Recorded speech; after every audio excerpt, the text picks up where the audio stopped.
Victory Field, and they built one at the West Junior playground. Yeah, right.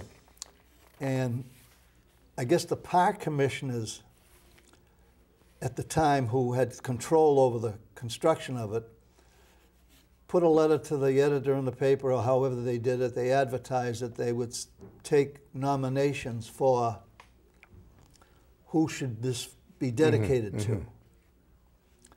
And, you know, we could write a resume that was second to none about having played all scholastic. Absolutely. And he's the only pro player out of Watertown High School, you know.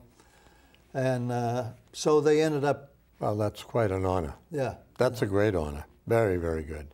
All right, Frankie, we're going to switch around a little bit. You know, a lot of pro athletes today making a lot of money, big money, but a lot of them get in trouble with, not a lot of them, some of them get in trouble with taking substances or doing things they should do. Ben Roethlisberger, the quarterback for the Steelers, has been accused a couple of times of inappropriate behavior with girls, women, and Michael Vick and his problems. Do you think when that happens, assuming they're guilty, should they be barred from football like a Roethlisberger? They're suspending him for first 6 games, but this is his second alleged incident. Any thoughts on these guys? They're making such big money. Do we look at them as heroes? Do kids look at heroes or what? It's a, the pro football is a independent function. It's like a private club. It's not owned by the government or anything, anybody else. So they can have their own rules. Sure. Okay? But our jurisprudence system says you're innocent until proven guilty, and you do your time, and everything's fine. Michael Vick, whatever. Yeah. Yeah, no, I don't think they should be barred.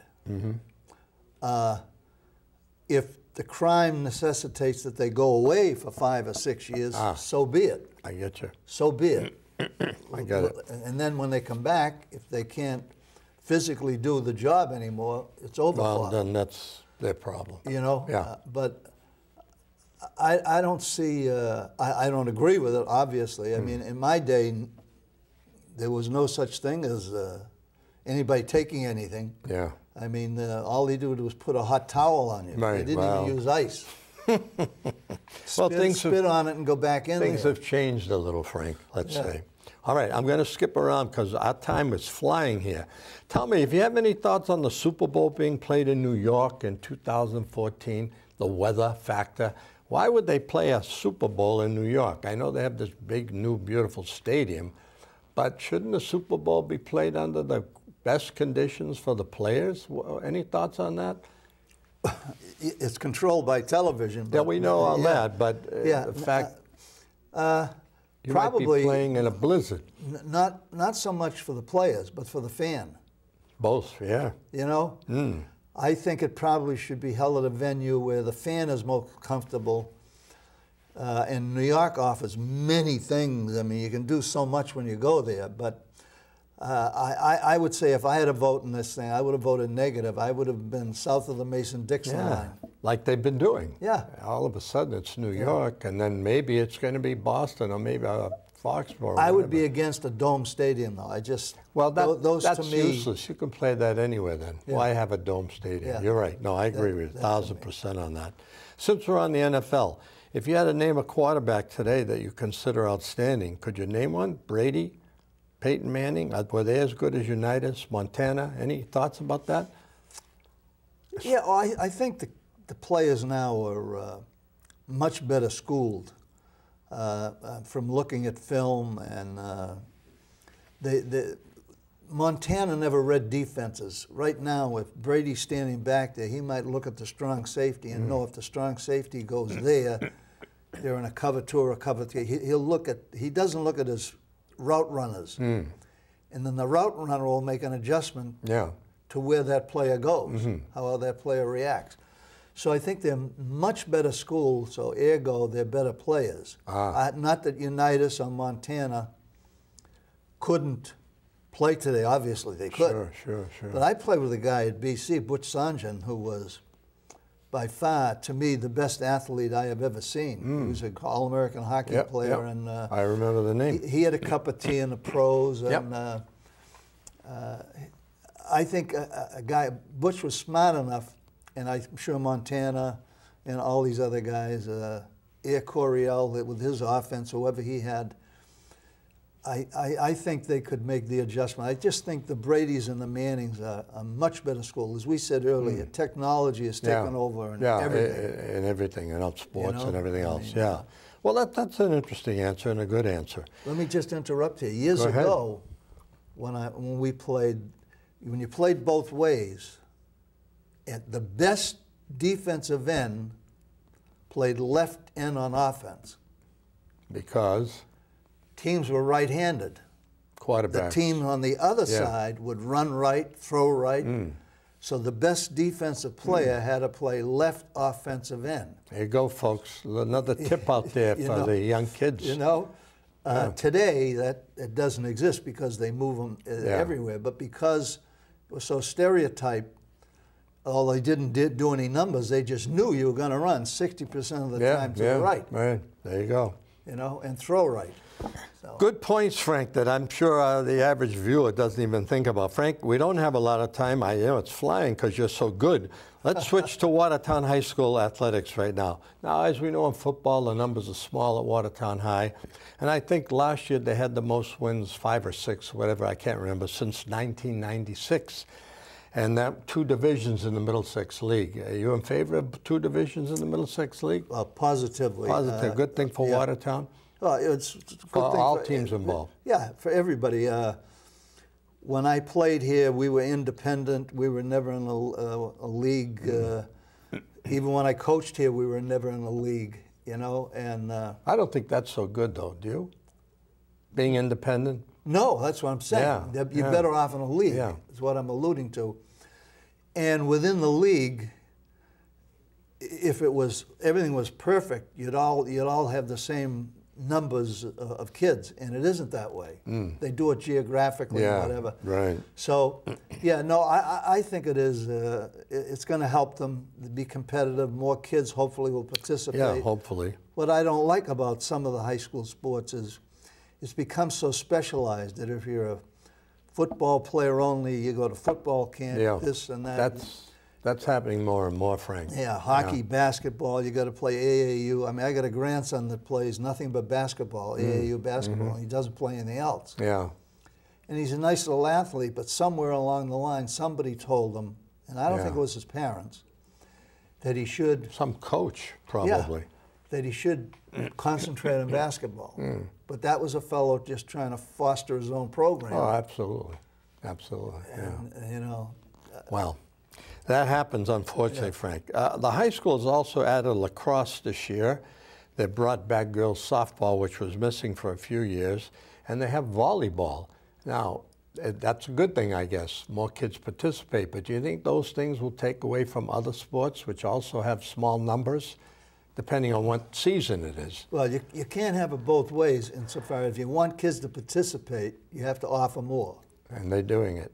And which is a good thing. Yes. You know, I mean, because life is like a pyramid. It gets smaller at the top. If you play, anybody can play Little League and lacrosse, club lacrosse, and if you go to the next level, it gets smaller and smaller and smaller and smaller, and only the best can play. But it's a high school. Let's offer it for everybody. Let them play. That's the way I feel about it. I know, but when you have a school like Watertown with such small numbers to begin with, I'm just wondering maybe it'll what be it too does crowded. to other sports, if it does anything to others, but maybe not. I don't know. Well, then they may have to keep it on the club level. Well, I understand lacrosse played on a JV level this year, and they're going to go varsity next year. That's an understanding I heard. Now I'm not positive of that.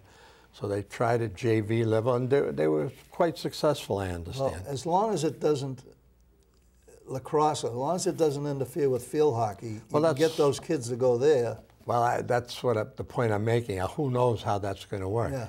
Because why would you want to disturb field hockey, who's been winning for 300 years, and championship after championship? Yeah. Frank, let me read you something about the Connecticut Interscholastic Association. This is the state of Connecticut for high school football. They instituted what they call a score management rule to keep teams from running up the score. And here's what they say. If a team wins by more than 50 points, the winning coach will be disqualified from coaching in the next game. Any thoughts on that? Connecticut has put this in place for their interscholastic high school football. Well, right off the top of my head, the only thing I can see is that you're telling kids not to try to win. You know what I mean? I do. And don't score. Yeah. I know. That's a contradiction. What you could do, I suppose, in football is not only play your second or third string, but you could play kids at different positions to give them experience, and nothing would happen. I guess you could mask it. Yeah, I suppose you could do that. You could mask it, but that's a tough one. Tough one. You know, to tell kids, well, 50 points is a lot in a high school football game. It is anyway. Yeah. So maybe it shouldn't happen. Maybe that's why they did it, because you won't get many 50-point differences, probably. All right, Frank, we have 5 minutes left, believe it or not. And I want you to tell me about your golf game. I understand you're quite a golfer. Well, tell me a little bit. You've been playing golf for how many years, and you score? You don't have to tell me your score if you don't want to, but your average. So I understand you're pretty good. Yeah, no, I enjoyed playing. I caddied at Oakley Country Club way back in the 1940s. So that's how, you know. So you've been around golf for a while. A long time. And at one time, believe it or not, right after I came back to BC from the service, I thought about making golf a career. Wow. Really? You were that I good? Could stab it around pretty good you were at that one good. point. But then I got away from it. And but I attribute it to the fact that I can shoot my age occasionally, which is difficult as you get into the 70s and 80s. That's pretty good. You know. But I attribute it to the fact that I work out, that I'm still limber. And people say, well, because you have to turn, pivot, and all that business. I don't know. It's just something that I found hand-eye coordination for me was innate. Well, because you're an athlete. Innate. But you're an athlete. Nobody ever taught it. It just happened. Sometimes when you're an athlete, whatever sport, and you're really good at it, sometimes you can do any other sport. You could pick up a tennis racket, and you might be pretty good. Pick up a golf, maybe pretty good. Yeah. Whereas the average guy on the street, you know, he just would be stumbling, bumbling around. What's helped me, I'll talk about today. You asked today why I can play. I think why I can play fairly well is they did a study on Amish people.